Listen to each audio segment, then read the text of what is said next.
Did that kind of answer your question? Yeah, for the energy, yeah. Okay. I know that's a little bit confusing for me too. Does anyone else have like an individual thing that they want to go over before we start the practice exam?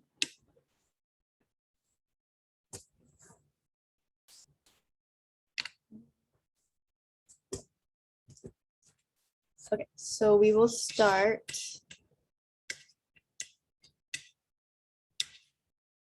So let's see. Which elements would you expect to lose electrons in a chemical change? Oh, I don't remember this being on the lectures. Okay, so do you guys need more help with the math or more of like the definitions of figuring things out on the periodic table?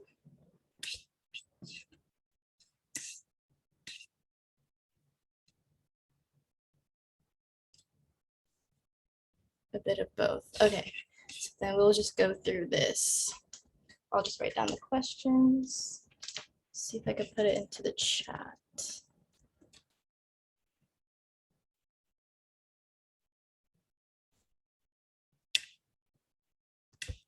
Okay, maybe not. Okay. So, oops.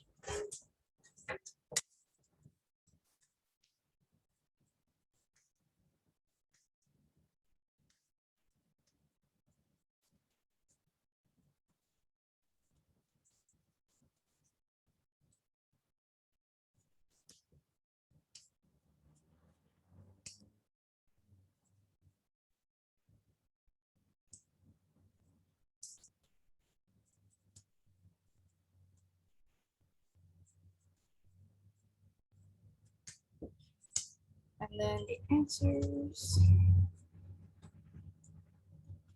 C, D, E. So we have sodium, sulfur, barium, fluorine, copper.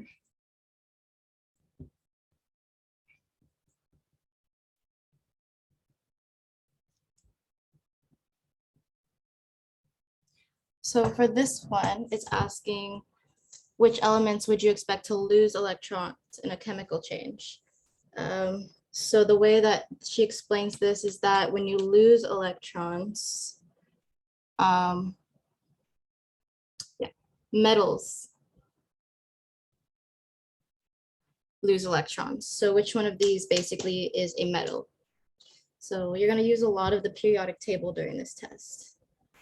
And then if you want to just shout out your answers or put it in the chat, or if you have any questions about it, let me know.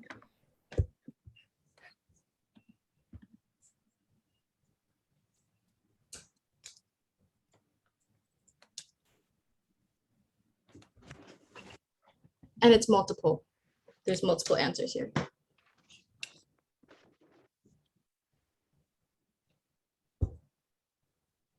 Yes, copper is one of them. Oh, that's not copper. Copper.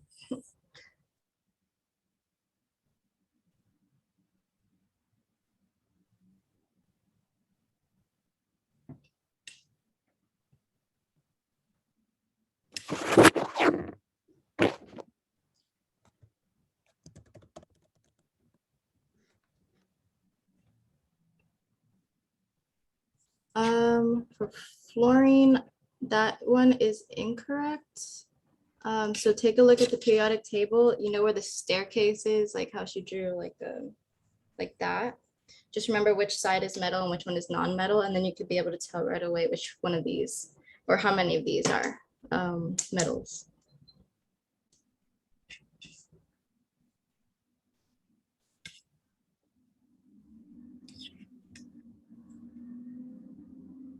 Yes, barium here, and then there's one more.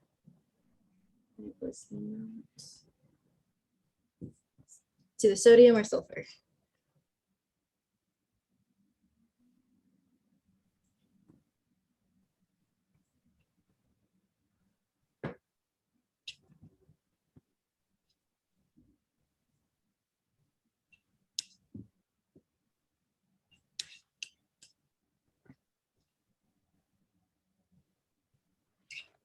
sulfur. I mean, sodium. There you go. Yes, it's sodium. So, sorry, I'm all over the place right now. My notes are not good, but so if you have your periodic table on you, or if you already drew this, just remember that um, the right side of the staircase, so on the right side of the periodic table, is going to be metalloids, non-metals. Anything to the left of the periodic table is going to be a metal.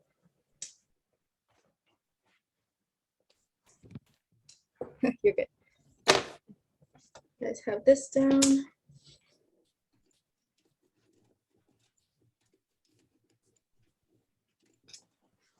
And then let's go to the next one. So cations are positively charged because they have blank, more blank than blank. So a cation is basically a, let's just say Na plus, and they have 11 protons. So how many electrons would there be?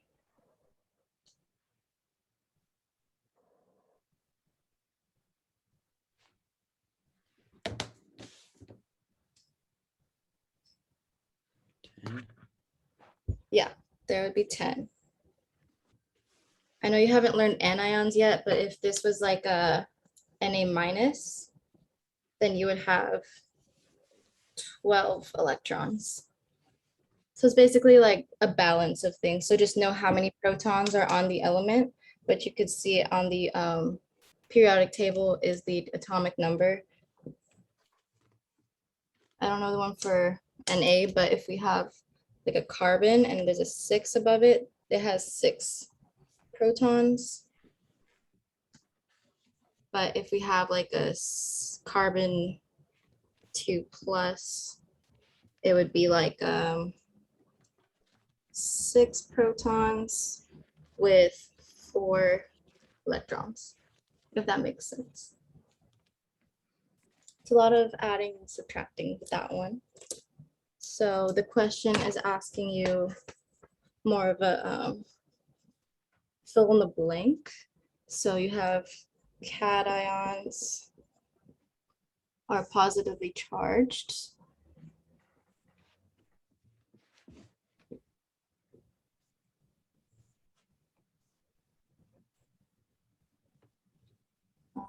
Because they have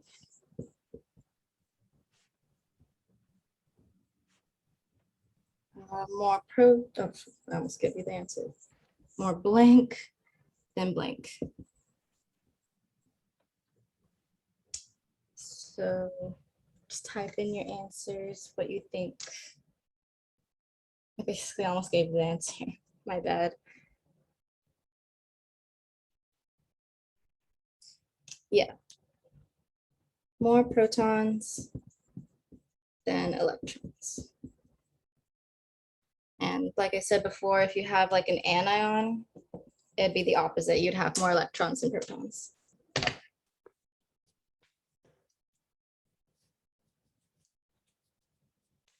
All right, next question. I'm better at the math ones, so bear with me here. So I don't know how you put this one in. So you have X, A, Z. This is very important to remember throughout chemistry so that you can read the periodic table a lot better. There's 2 examples that I have here for you. So we have neon, written as Ne22. How would you write that like this? So we have Ne. What would A be and what would Z be?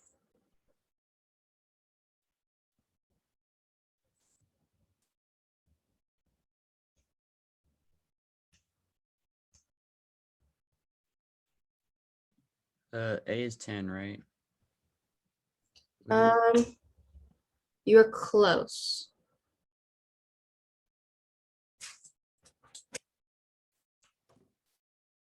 A is 22. This is the number of protons. And then this one here, Shouldn't that be total weight of both neutrons and protons? Because and I mean the number is 22, but that's more or less the total weight of it. yes, actually you are right. So this one, A is protons plus neutrons. So if you're looking at the periodic table, how many protons do we have total?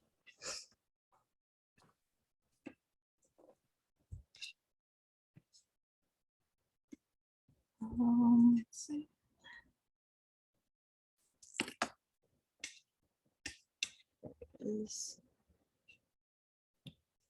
Actually, I might be completely wrong here. I confused myself.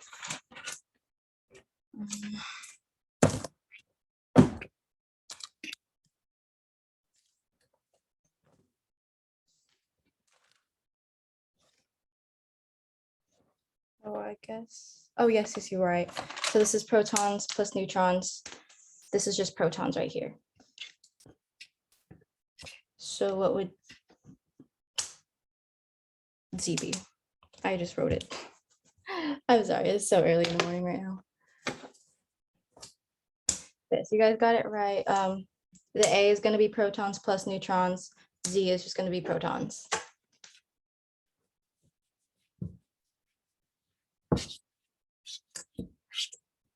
Let's try the next one.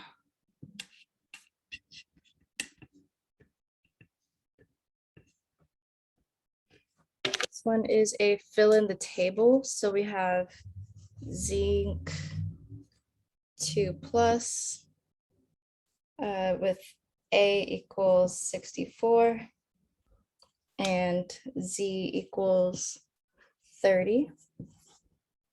So what is the number of protons, number of neutrons, the mass, aka the AMU. Let's do number of electrons and the net charge.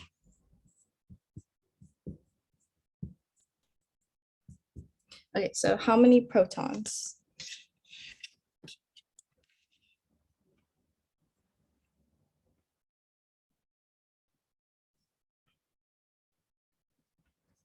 I'm gonna assume that you meant 30.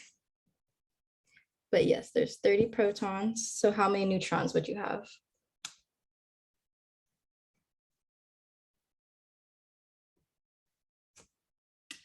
$34. 34. And the way you could figure out the mass is by looking at the periodic table. So I'll have you guess that one as well. Oh, actually, no. Not the periodic table. It's in the mass is in here. So what would be the mass of the total element? 64. 64. And then number of electrons.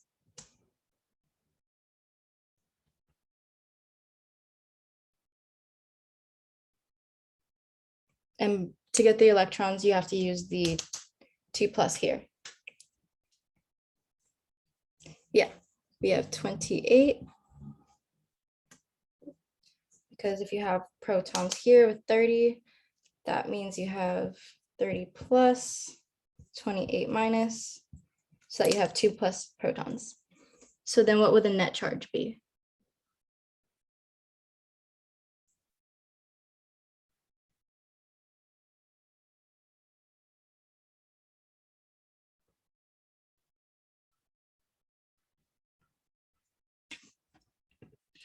+2. Yes. Everything you need is here, just got to figure out where and what to add and subtract.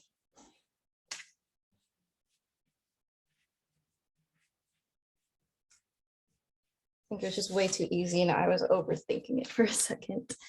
Okay, next equation.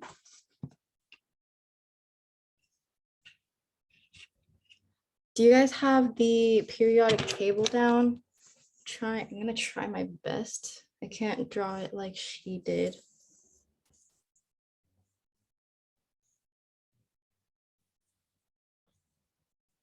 This is 1, 2.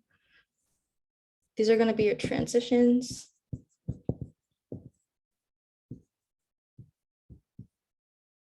And then there's like 6 right here.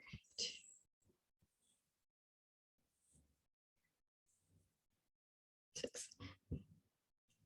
Okay. So then, can you tell me what this one is? What kind of metals is in the first row?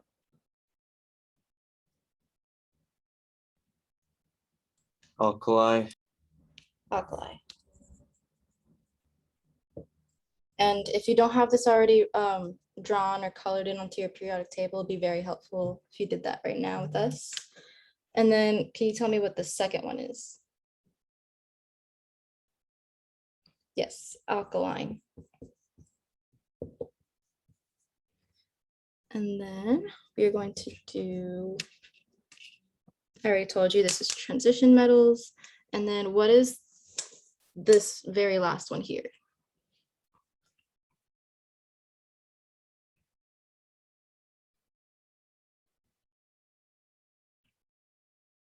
Yes, noble gases. If anything, the noble gases are probably the most important. And then don't forget that over here you have hydrogen. Hydrogen is also going to be a noble gas. It's just all the way over here. And then one more is going to be, it's hard to see, but right next to this last one, the second to last one. Halogens, right? Yeah, perfect. Here's my crappy drawing. You guys are free to copy that real quick before I erase it. Actually, there's one more thing. So this one here, and then pretend like there's a staircase right here. I can't draw a staircase. So what is to the right side? Metals or non-metals?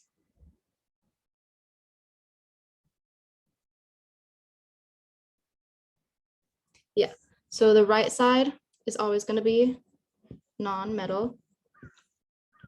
That's also very important when you start using like, because this one right here is usually like +4, also -4. So depending on what you're using, metal or non-metal, you're going to use that, but that's for later. And then to the left, yeah, H is a non-metal. It's just, sorry, it's hard to see.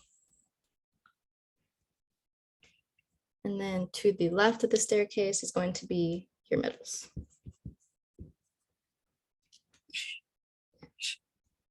All right, finally on to some math. That's my thing right there. You guys get on this. Let's put that there for 2 seconds. So like how long is the test? How much time? I can't remember. I want to say it's gonna be like 4 pages. I don't know exactly, but it's something you would want to be quick at the math at. So how much time do we get? I think you get, I don't remember, I think an hour.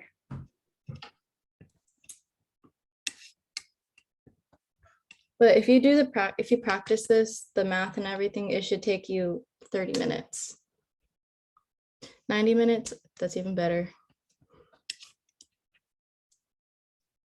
Okay, so I'm going to copy the next question into the chat.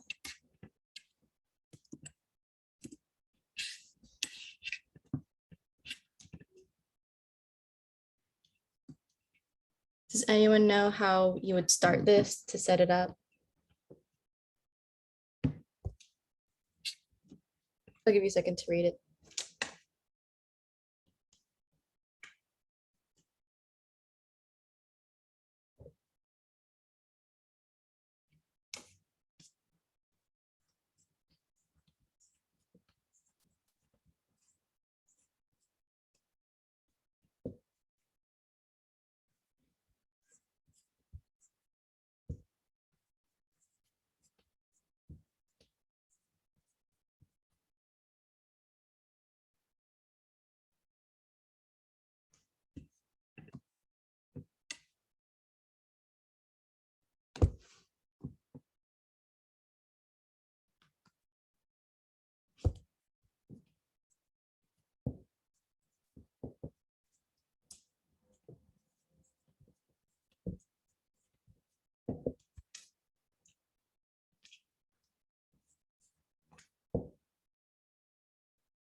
Okay, so what's the first step you would do in this situation?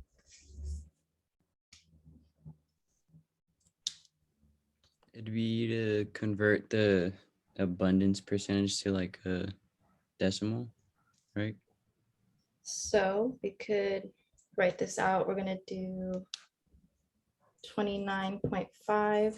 Whenever you're doing that, I just like to move the decimal over two Yeah. places.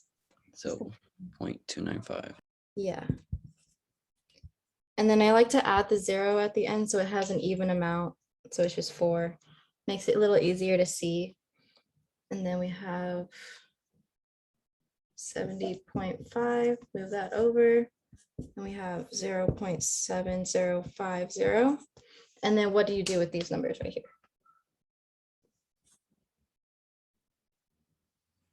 Multiply them by their AMU and then add them, well, together with their one, and then do the plus, then add them. And then I think divide by 2, but I'm not. But that would, You're correct. You don't have to divide by 2. So you okay, just yeah. Yeah, multiply no. them.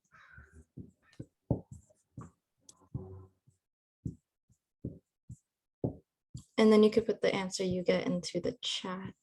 So then you multiply those and then you add them in the end.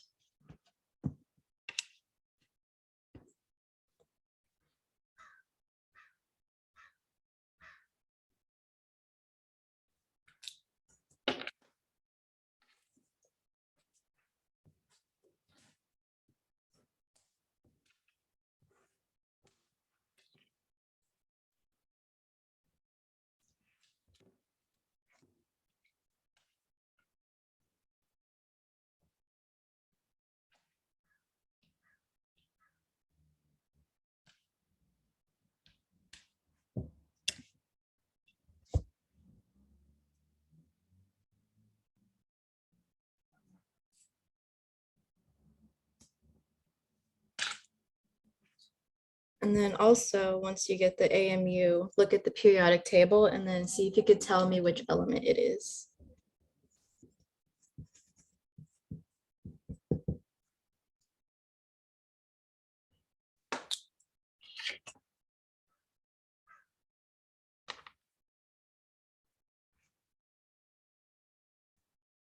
Oh, so she didn't give out a practice exam. She just kind of sent me one to go over with you guys. So this is all very similar to what you're going to be doing today.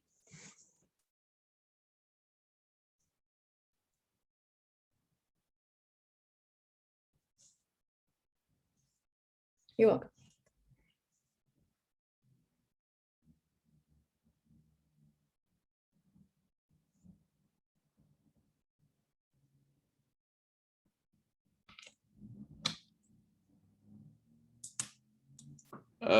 Should I just state it, or I No, go could ahead. state the actual, I haven't found the, okay. Yes, it's thallium. Can you also put the AMU for me here?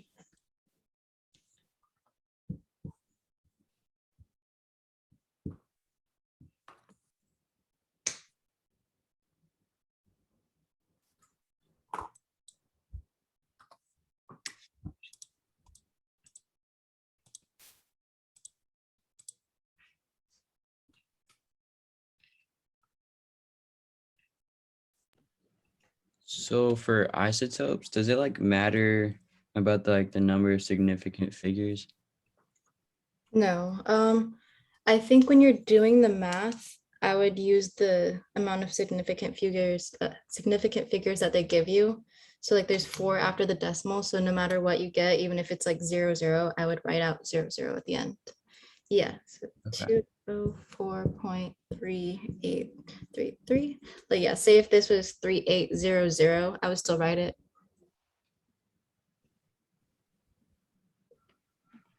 Okay. Second, if you need a picture of the work.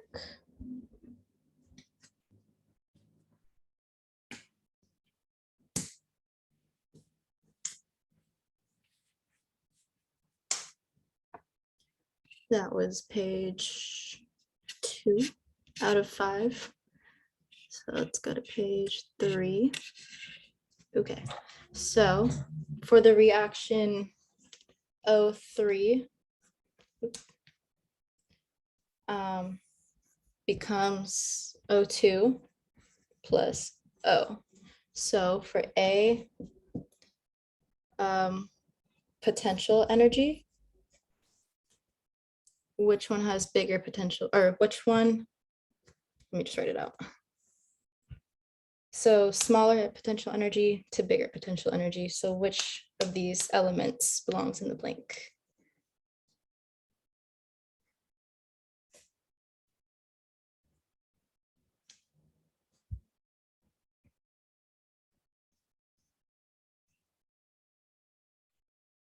And then you can remember that potential energy, this is lower stability. And then down here at the bottom has higher stability.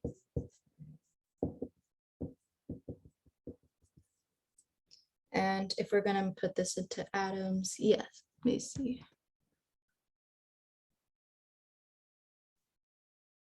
Almost. It's backwards. So let's see.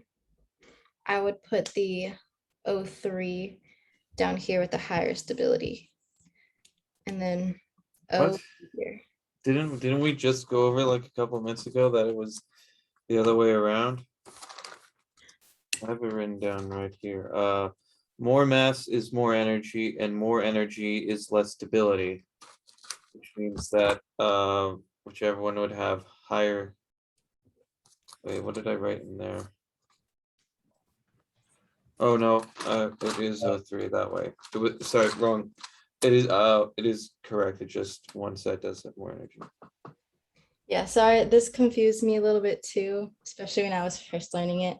But the best way to realize it is like if you're in a group of like say people, just think like, oh, there's like a better bond or something compared to like being by yourself. Or like having, let's see, how do I explain that? Like mean- Legos, I guess. Like Legos, like if you have one Lego, you can't do anything with that. But if you have 3, then the structure is going to be more stable. Yeah, she also said like when you're adding it, it takes more energy. So like when there's more energy, there's less stability. Yes. Yeah.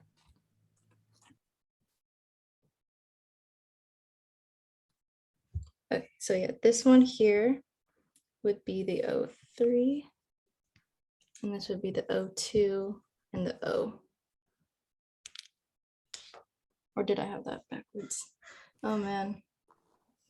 So O3 has less stability than O2, no, yeah. If anything, for the test, for your notes, I would write this part down so that you could get, or just think about the Legos, like you'd have more stability with more.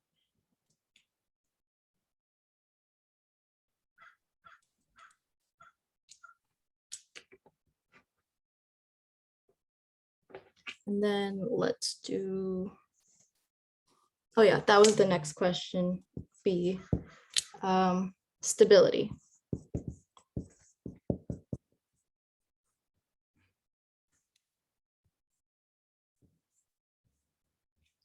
So which one has less stability than which one?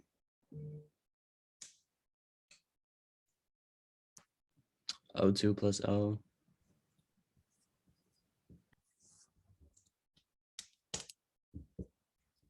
Has less stability than O3, yes.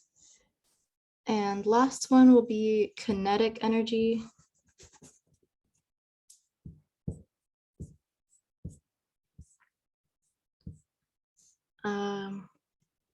O3 versus O2. So just forget about this. It's just O3 versus O2. Which one is higher in kinetic energy?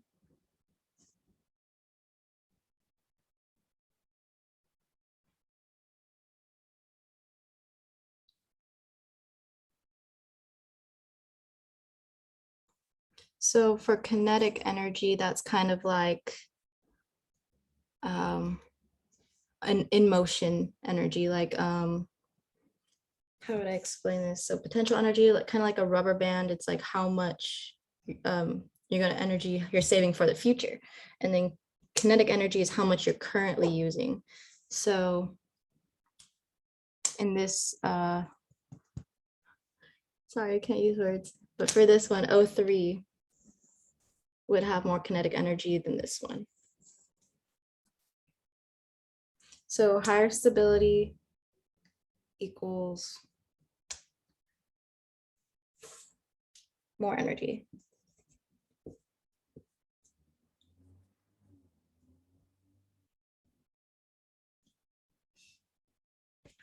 Let's see, O3, O2. So it'd be like that.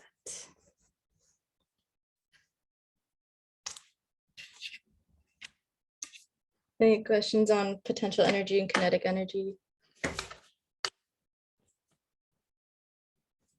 I thought it was more energy is less stability. More energy. Looking at the, let's try.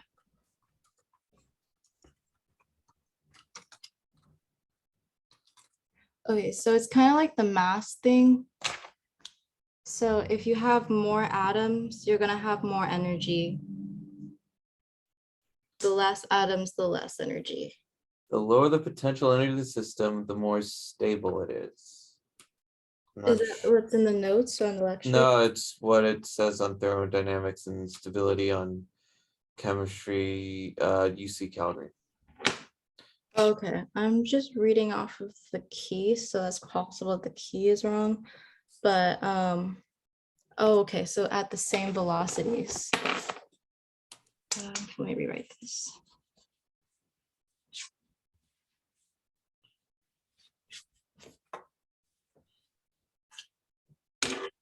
So do you remember the equation? It was like, let me pull up all the equations really quick.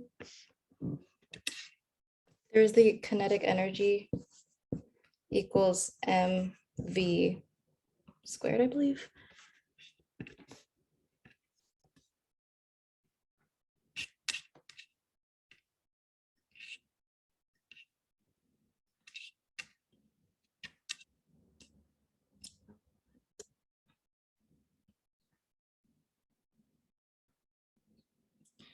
Does she give you the formulas on iLearn?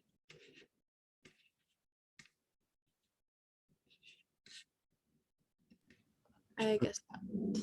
I'm pretty sure she said she wasn't gonna test us on kinetic energy.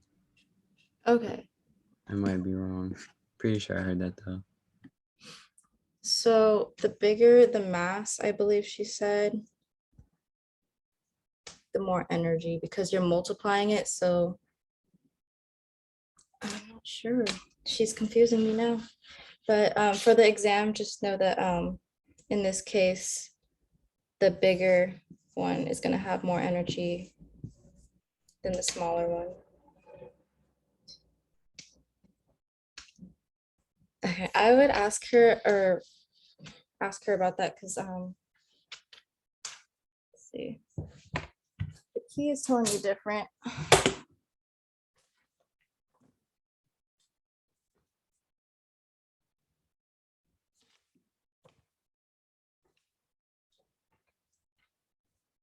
All right, we're just gonna move on and I'll come back to that one when I have a better idea of it.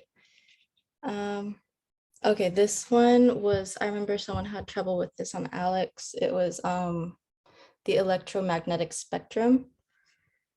So she's gonna ask you, list them from like highest to lowest energy. So she gives you two, like infrared and ultraviolet. So for the test, I would actually have the electromagnetic spectrum up so that you could see which one is which. I have that actually on my phone. So A.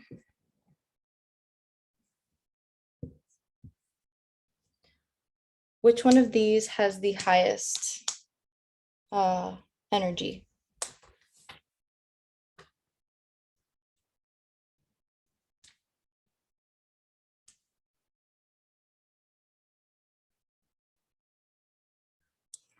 Ultraviolet has more energy. Yes. And then longest to shortest wavelength.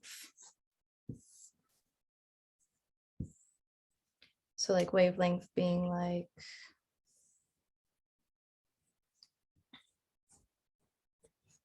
the distance between these.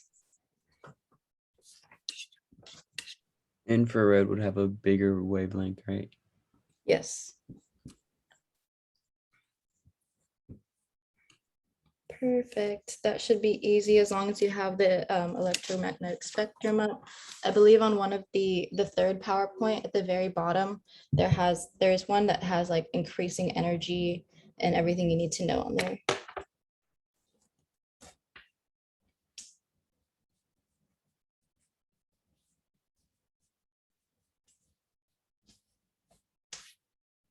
Okay. I need more math on here. Okay, so we're gonna put this into the chat as well.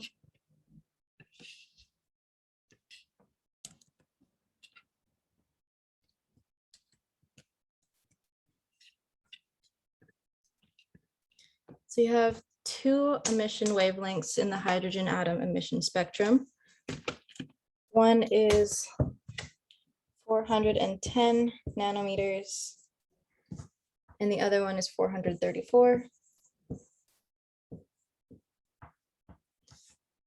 So the question is asking, one of these is due to, we're going to go from n equals 6 to n equals 2.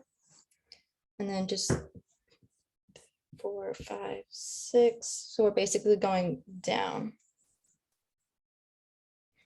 We are losing energy here.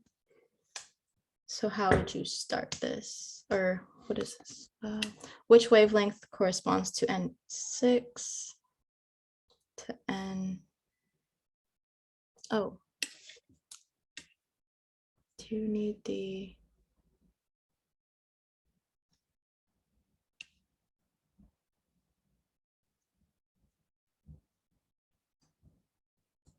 Okay, I see. I read the question wrong.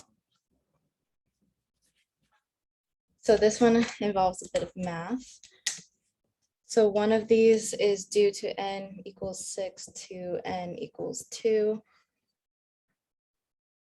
And the other one is from n equals 5 to n equals 2. Just from looking at this, which one do you think corresponds to the n6 to n2? So which one of these numbers responds to this one here?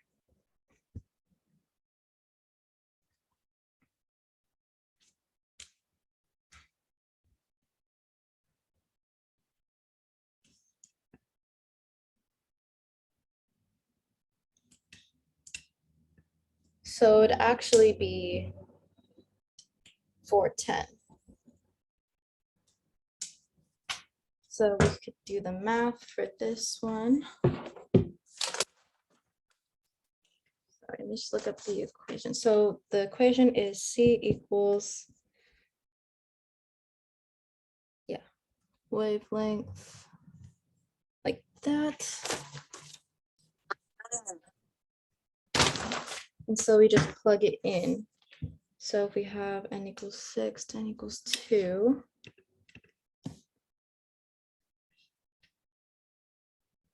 oh, there's like no way of knowing. What?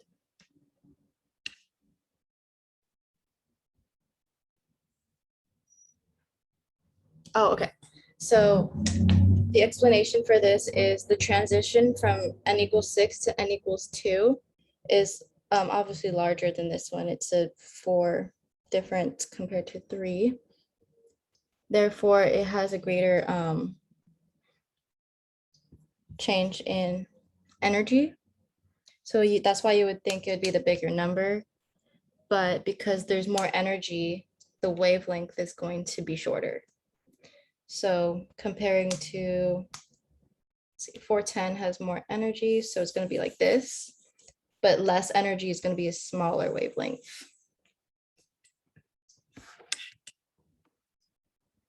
So when it's asking which wavelength corresponds to N6 to N2, basically think like the more energy, the shorter the wavelength.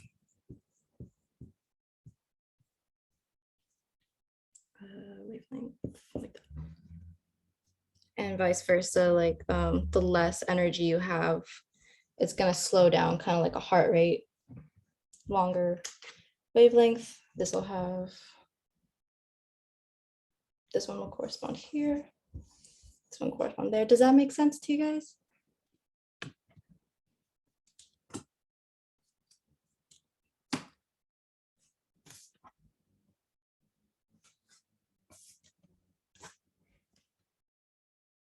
Okay. I'll move on. But if you have questions about this at the end, I'll stick around for anything that I may have confused you about, so I can clear it up. Wait, so which energy is 6 and which energy is 5? 410 is 5, right? Yes, 410 is 5. Okay. All right. Just to draw it out one more time. Wait, I thought 410 was 6 to 2 because it had a smaller wavelength. Oh my God, I'm confusing all of you guys. Yes. Sorry. So 410 is the shorter one. 410 is going to be N6 to N2. Because when you write it out onto the 4, 5, 6, N to N2 has more energy than it would from N5 to N2. And so when you have the more energy here, it's going to look like a fast heartbeat, which means the wavelengths are shorter this way. But here for the 435, the wavelengths are going to be like a slower heart rate. So it's going to be longer and the wavelength will be bigger.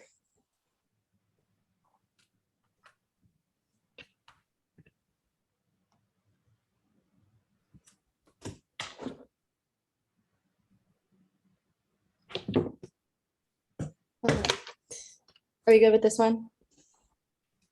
Eh, Okay. What can I help you with then? While we're here. oh, there just isn't really, it's just nothing in particular that I would know or not. Okay.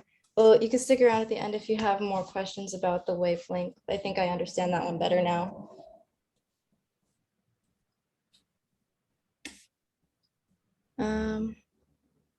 Okay, so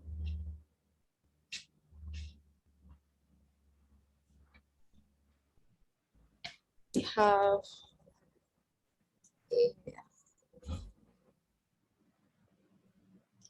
a light wave has wavelength equals 690 nanometers. And then it wants you to calculate the frequency of light with this wavelength. So we want to know frequency, which the unit for that is the inverse 1 or the 1 over s. Either one's fine, but we use the inverse 1. So when you have the equation,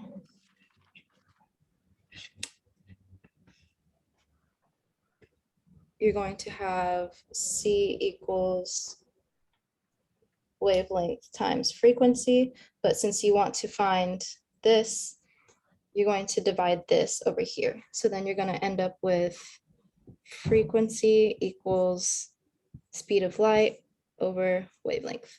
And then you just need to plug that in. So we want to change the nanometers to meters so that we could do that. And the way you could remember this is just, let me erase this really quick. Kind of like what we were doing in the first exam. You're going to put 10 to the 9 nanometers because that's how much is in 1 meter. You're going to cross that out. And without doing the math, it's super easy. it's just gonna be 6.9 times 10 to the negative 7 meters. So anytime you're converting nanometers to meters, it's always gonna be 10 to the negative 7. If you have 3 here. But if you have a bigger number, like another 0 here, it might go up to 8. But for now, since we're doing 3 digits here, it's always going to be to the negative 7. So then we could plug that into our equation where we had frequency equals speed of light, which is something you should also remember. It's 3 to the 8 meters per second.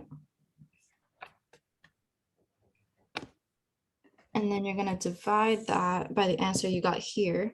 So you have 6.9 times 10 to the negative 7. And that's going to be in meters. That way you could cancel meters. And what you have left is 1 over S. So do this math here. Let me know what answer you get. And it's going to be in inverse seconds.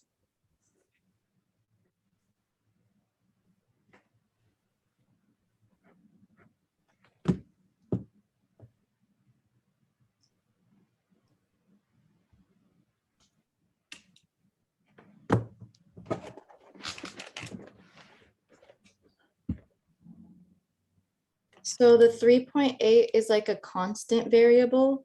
This never changes. So when you use this equation, C is always going to be the speed of light. Speed of light is 3.00 or just 3 to 10 to the 8th meters per second.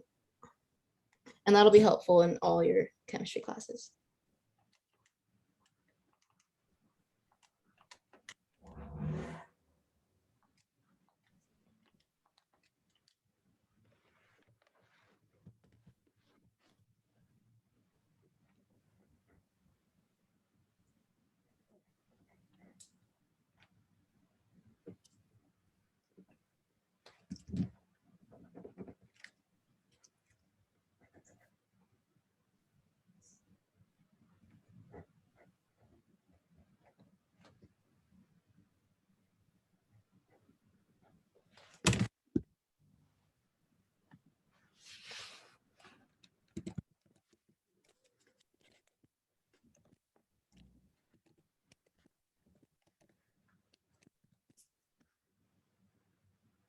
Yes.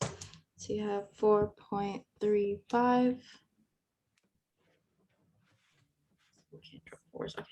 times 10 to the 14 inverse seconds. Does that make sense? You just have to plug in the numbers and then remember this constant right here, which I think she should give you on the test. I don't think she's expecting you to remember it by heart.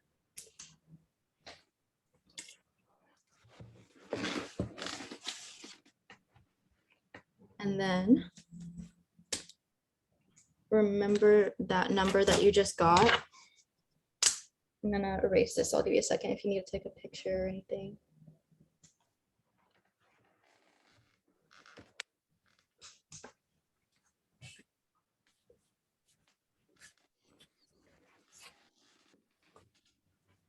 So remember the answer you just got for A, which was 4.35 times 10 to the 14 inverse seconds.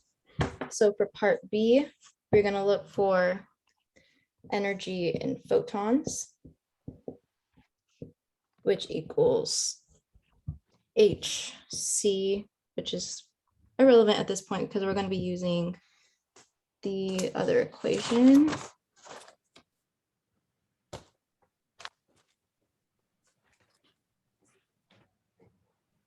Yeah, actually Hv.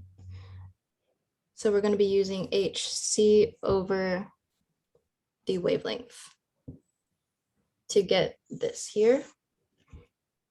So just plug, H, that's another constant that you need to know.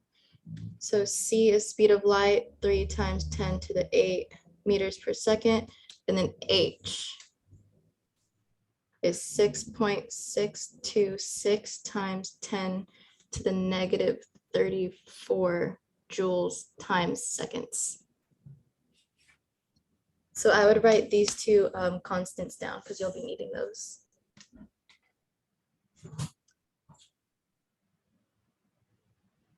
And in the question, it is asking you what is the wavelength. So taking this equation here, we're going to multiply. Let me see.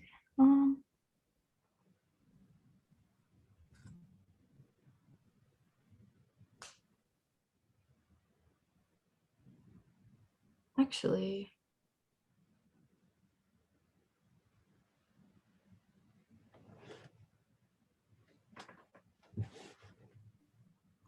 velocity. Oh, she went straight into the wavelength. Okay, so we're just multiplying these two. So velocity equals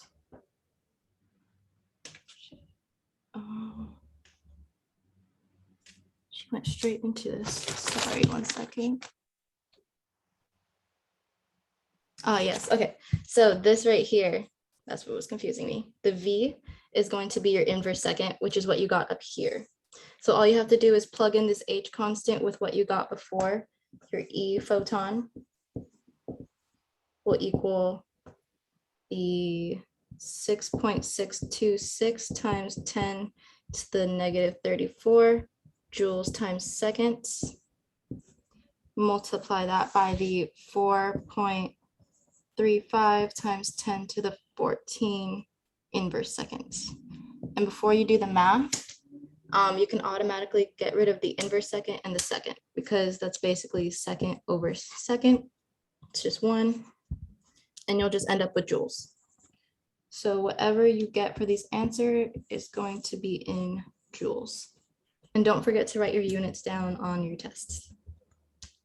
So you could either feel free to speak it out or type in the answer when you're ready.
Yes, so the answer is 2.88 times 10 to the negative 19 joules.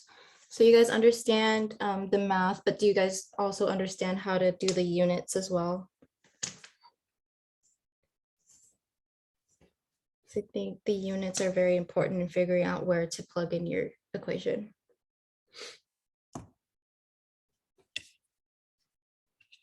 I'm gonna leave this up. to- Wait, why is it if it's H times C, why is C not the speed of light? Why is it 4.3? Shouldn't 4.3 be at the bottom? So we use this one right here to get the answer for A. Okay, So all you need to do is plug this in because HV is also equal to this formula here. We use this formula to get this.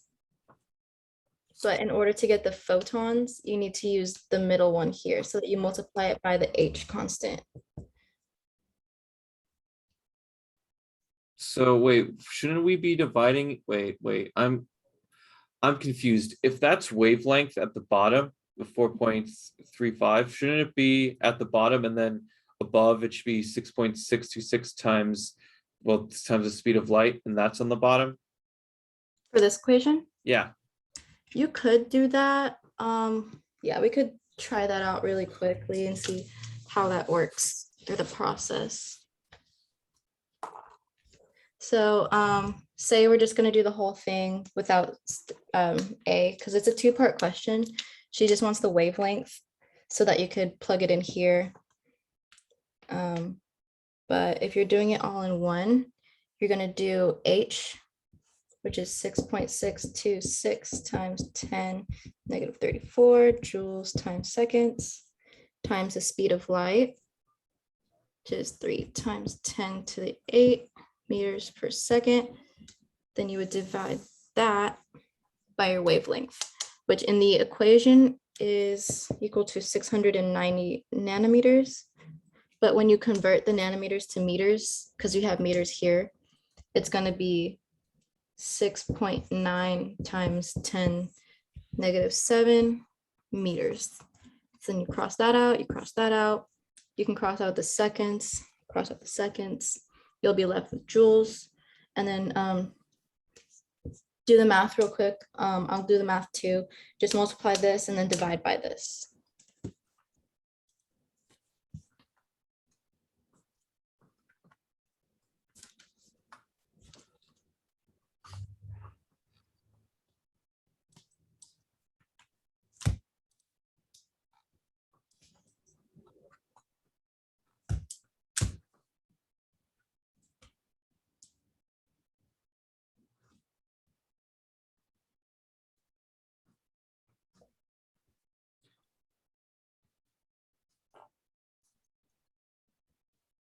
I got my answer. Yeah, go ahead.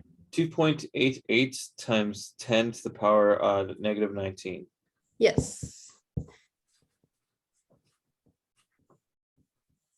So basically, these two equations are the same thing, but for some reason in the exam, she's doing it by two parts. She wants you to do this first so that you can get V, and then you're gonna plug that in together in part B. Okay, what was the number? Okay, times 0.3.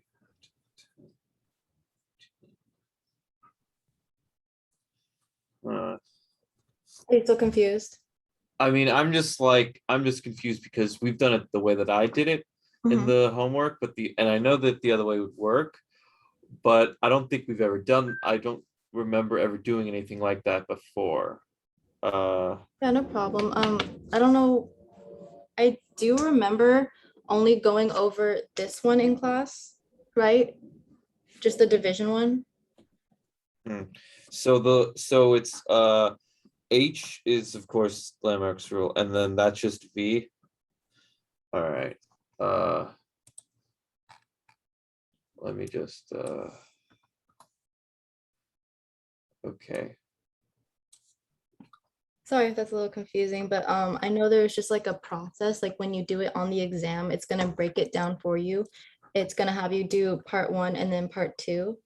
So all you need to do is plug in what you have in the equation, Okay. and it'll all make sense from there. Okay, I see how it's done. It just, that is, the left side is V, the S, the 4.35 is V. Mhm. It's not like this whole thing equals the 4.35. I think in the first part, what we did was we kind of took it out. Yeah, so what we did here was more like getting the units together. So you have the joules per second, meters per second, and then the meters. So you're getting rid of the meters, you're getting rid of the seconds so that you can end up with joules at the end. Okay. That's,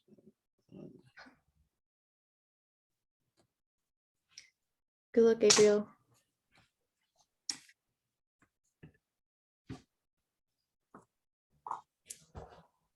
all right. just continue to whatever you're gonna do next. No problem. If you need extra help with that one, I would be more than happy to help you at the end. We're almost done here.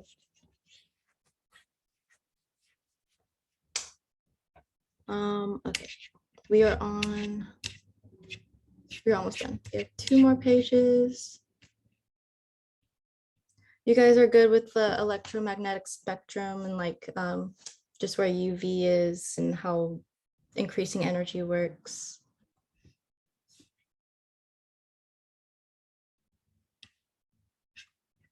Okay, so the next math problem we are going to do is, so we have a transition from n equals 3 to n equals 2. Let's write that here. Just like that. And then she gives you the numbers. So E2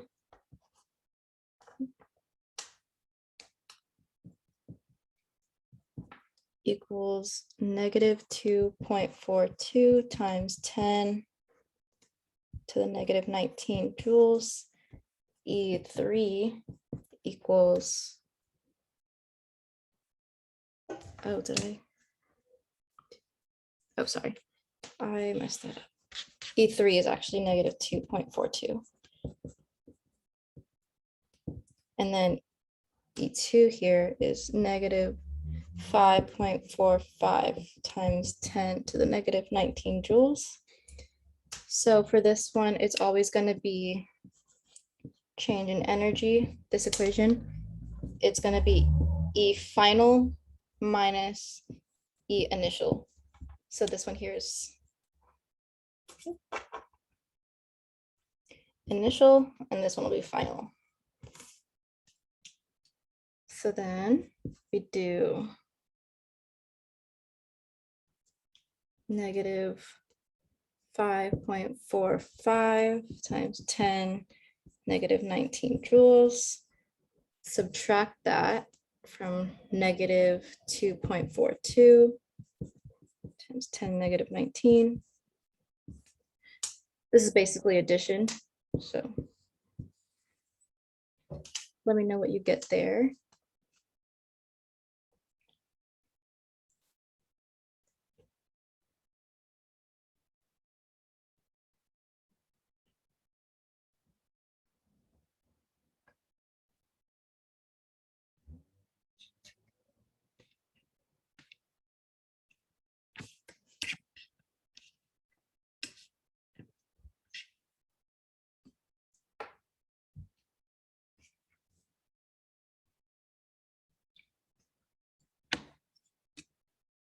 Should it be negative 2.42 minus negative 5.45? No, because when you're doing the equation, it's going to be final to initial. So when you have your final, you're going to be here. Oh, yeah, I got it. Next step.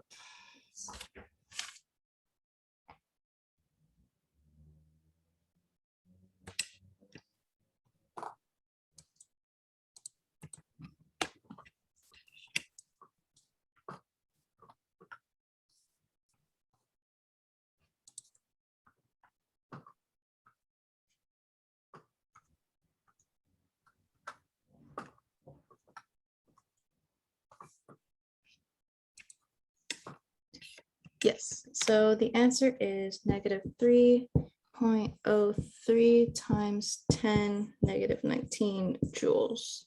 So just remember, write out the equation, change in energy is final minus initial. That way you don't get messed up with which one goes first in the equation.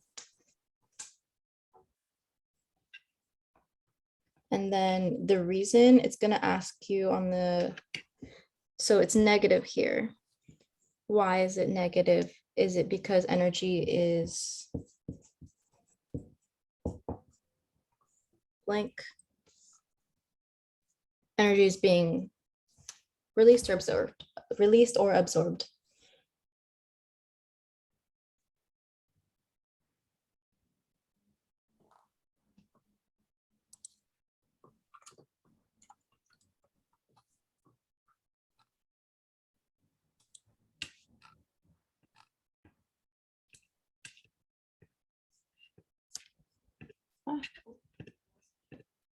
gosh. So when you get your answer here, pay attention to whether you have a positive or minus, because if it's minus, it's releasing energy. But you can also tell that when you write that down in the diagram here, whenever the arrow is going down, you're releasing energy. Whenever it's going up, it should be a positive answer and you're absorbing energy.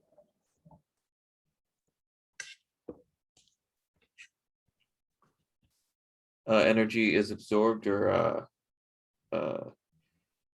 gained for this. It would be released Okay. because it's negative.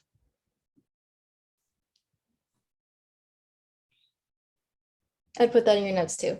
Energy is released if it's negative, it is absorbed if it's positive.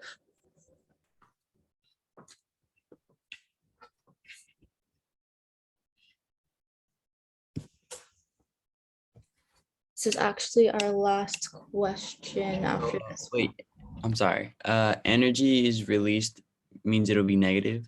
Yes, Okay, thank you. you're welcome. And you can also tell when you draw out the diagram, if the arrow is going down, it's released.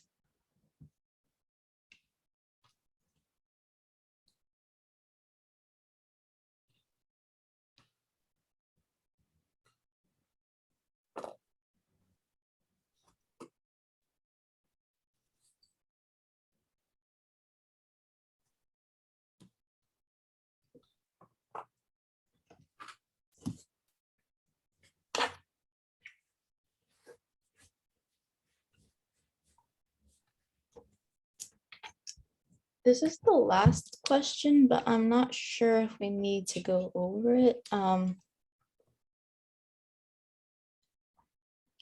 So it's saying,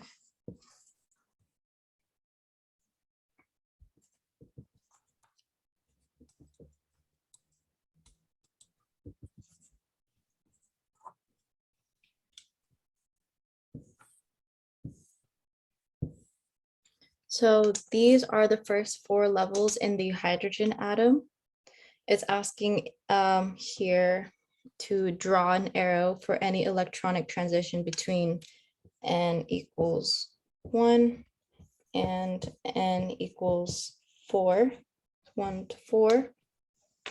That is not allowed. So like, interesting.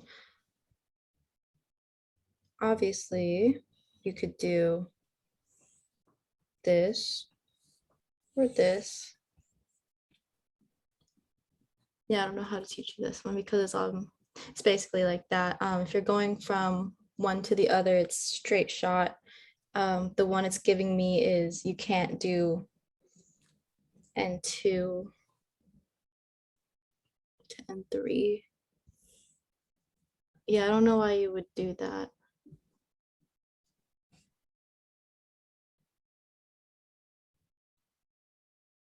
Do you guys understand the this chart right here?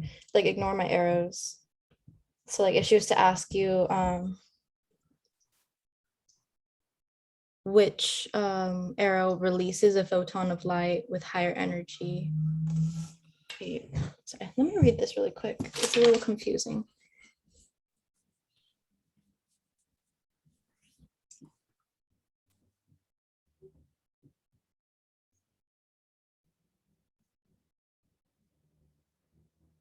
Okay. We're going to move on from 1 because that makes no sense. It's just asking what not to do, which is easy. Like if you have just 3 lines, you can't skip like this. It has to go straight up. Or you also can't like go halfway and you can't go below it. It has to be on the line. They go to each line. Otherwise they won't work. So that was number 1. So the second question for this type of subject, it's asking to draw an arrow. So we have 1, 2, 3, 4. It's a little spread out there. It's asking you to draw an arrow for an electronic transition that absorbs a photon of light that has a lower frequency than the transition from N2 to N3. So 1, 2, 3, 4. Do you understand that question at all? Can you just speak it out so I can write it down? Yeah. Actually, let me put it into the chat.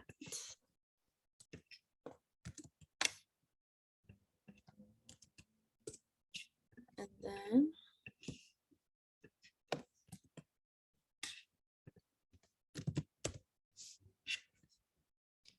so it's asking you to draw an arrow that absorbs. So anything that absorbs is going to, Sorry, did you post it, what the Yeah. question is? it should be in the chat. Oh, it isn't. Oh my gosh, it only sent to one person. My bad.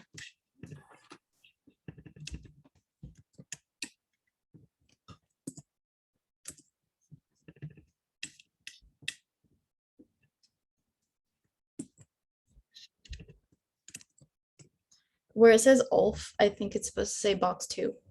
But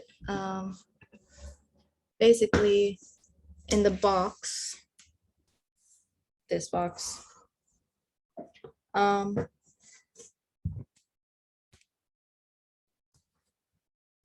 it wants you to draw an arrow that absorbs. So anything that absorbs, the arrow is going to go upwards. And then it's asking you, has a lower frequency than the transition from 2 to 3. So the way that I see it here is, see how these are so close together compared to 2 to 3. Wait a sec, that's weird. Yeah, so lower than 2 to 3. This this area right here is going to be very big. See how this space is bigger?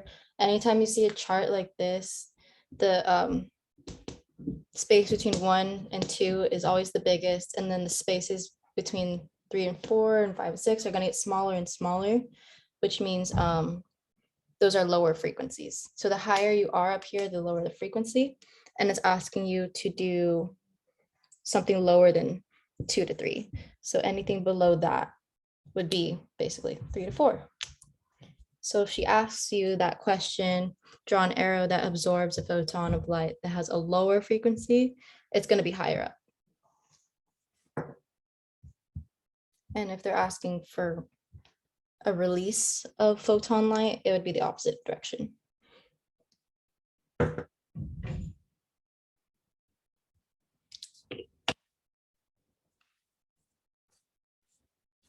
And then maybe it'll make more sense once we do the next box.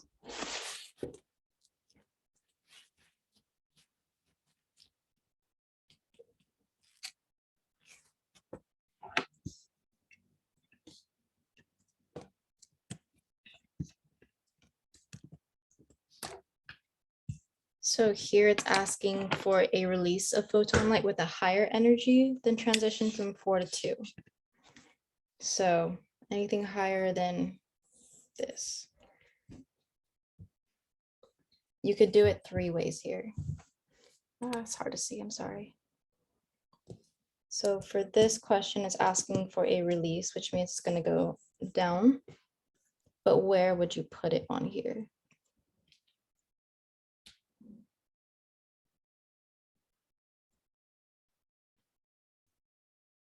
So we're supposed to release less energy or more energy? It's saying that releases a photon of light with a higher energy than 4 to 2. So more than this.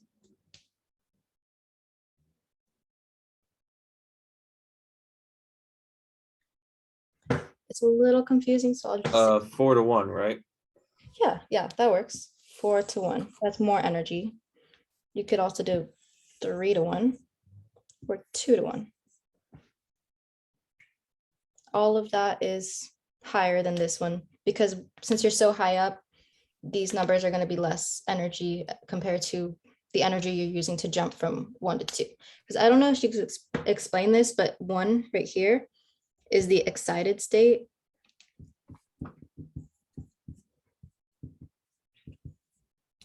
which needs more energy in transitions.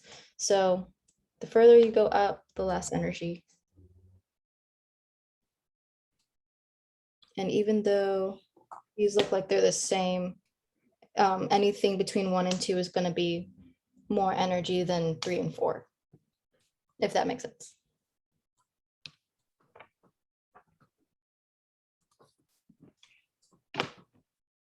I'm sorry if it's hard to see. I have a glare.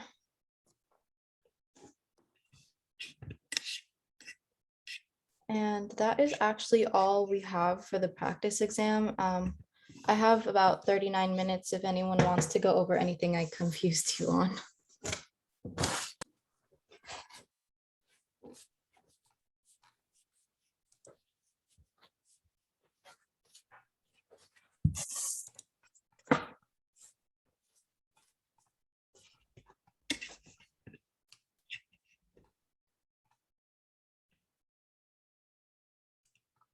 You're welcome. I'm glad I could be of help.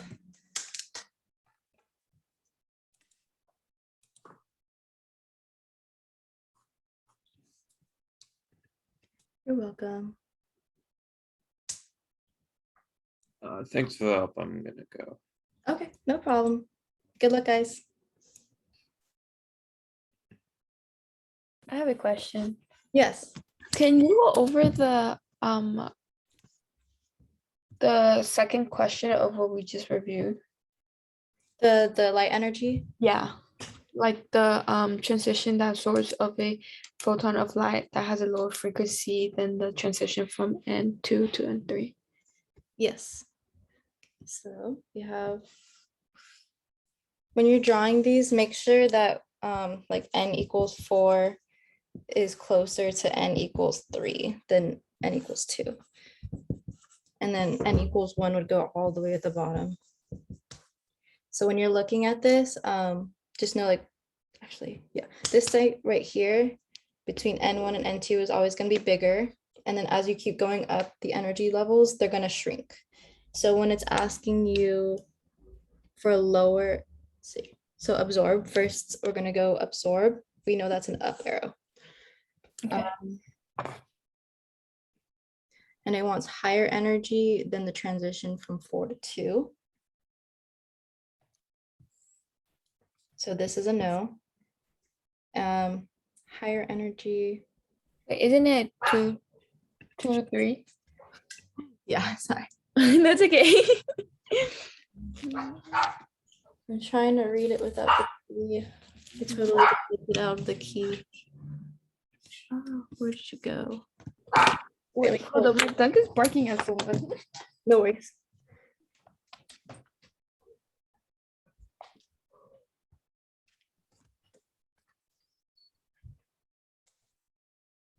Yeah.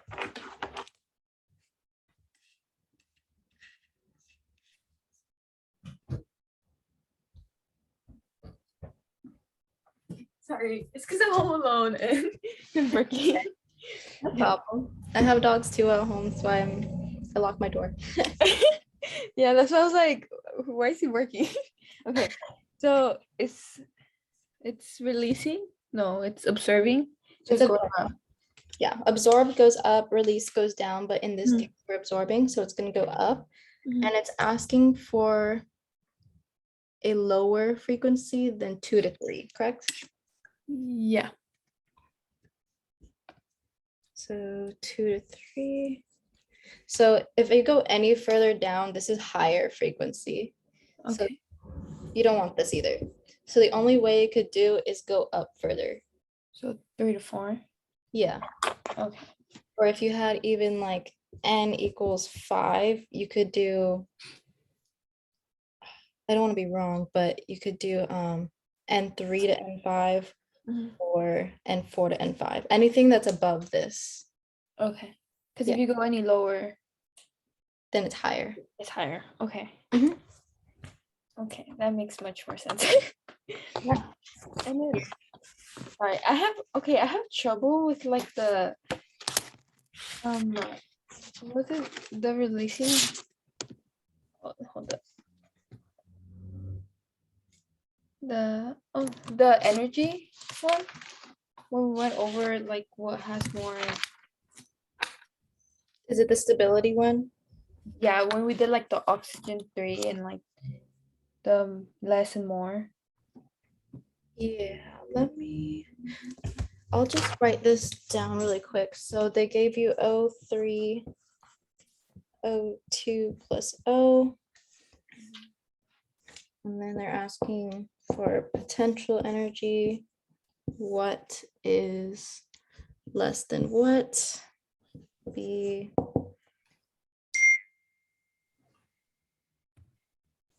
Sorry. Okay. Stability. Then that's also what is less than what. And then C, we have the kinetic energy. So the way that I saw potential energy working in class is, so you have this. This is going to be, shoot, let me look at my notes really quick. Yes, so up here it's actually going to be lower PE, potential energy. And then down here it's going to be higher. Mhm. Or did I? Okay, Yeah. not PE, lower stability. That's what I did wrong. And then down here is higher stability. And the way that I see it is like, if you drop a glass ball from up here, like off of a Mhm. cliff, Yeah. way less stable than if you were to drop it from here, or like something you care about, like your phone. Mhm. It's more stable to drop your phone from a smaller distance than it is from a higher distance. Okay. So in this case,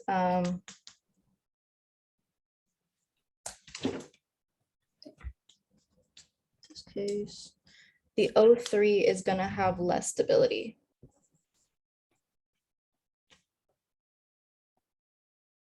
Is that because it's heavier? That might go here. Lower stability, O3. No, that's not correct. See, I was confusing everyone about this earlier. Let's focus on the potential energy. Okay. So what the key is saying is that O3 has less stability than O or O2. Mhm. And then stability wise, that's very easy. It's like the phone. You're going to be more stable with your O3s. Oops, it's going to go here. Then your O and your O2. And so I put that on this graph saying, So for the potential energy, does O3 have like, is heavier? So that's why it's gonna be more. yes, that is a good explanation. Okay. So like basically the heaviest, the more, the least. Wait. Wait. See how it's confusing? So confusing. Very confusing. Let's see. So potential energy. VO2.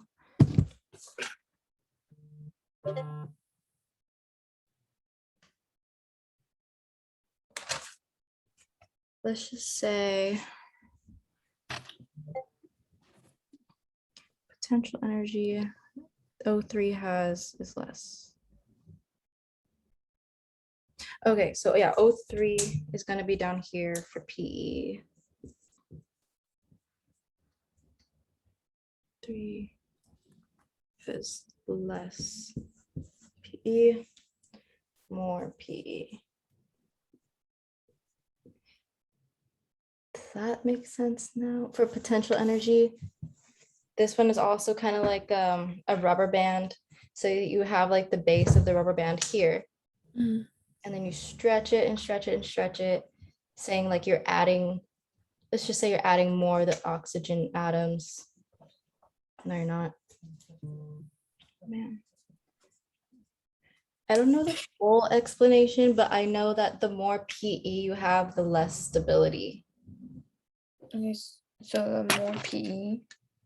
I think the way that they taught me this in physics is say you have a hill. Mm-hmm.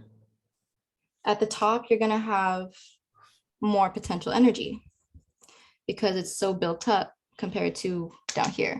Yeah. More PE. And it's also not as stable as it would be down here. Mm-hmm.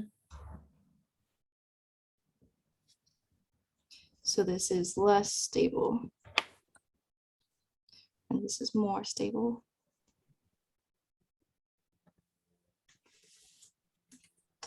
Does that make more sense? So if we're gonna add the Yeah. oxygens into it, Mm-hmm. I know that oxygen by itself, you probably haven't learned this part yet, is very unstable Mm-hmm. compared to like if it was with a buddy. If Okay. it had someone with it, that would be down here because it's more stable put together. It's like two heads are better than one kind of thing. Yeah. Yeah, I don't know how to better explain it the way she would, but just remember more PE, less stable, Okay. And SP more stable. more stable. Okay.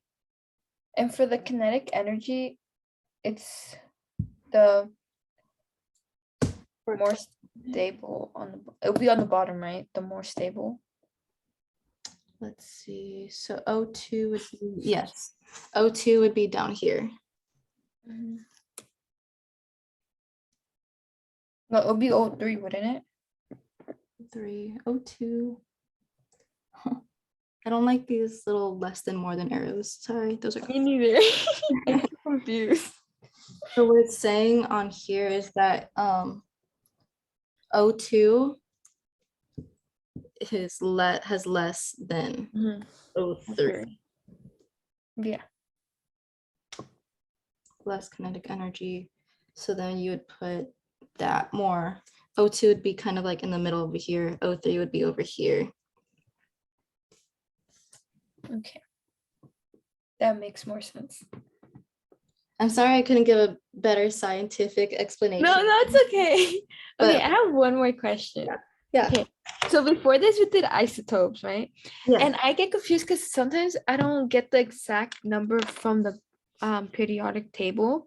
So is that okay? Or Yeah, that's or I totally have to- fine. Someone else told me that the thallium wasn't exactly what was on the periodic table. Like, yeah. if you were to round it up, would it be the same thing? Yeah. Yeah, as long as it's rounded, because I don't think any other element has the same as any other element. Yeah, because the one before that is 200 and then the one before that after that is 207. Yeah, Okay, yeah. It so should we be just have to round. Yeah, if you can round, but also it should be more like obvious, like if it's like that. Mhm. But if it's something closer together, I doubt that would happen because they're all very specific in what they do. Yeah. Okay. Okay. Okay, I think that's it. Thank Cool. you. Good luck on the exam. Thank you. Bye. Bye.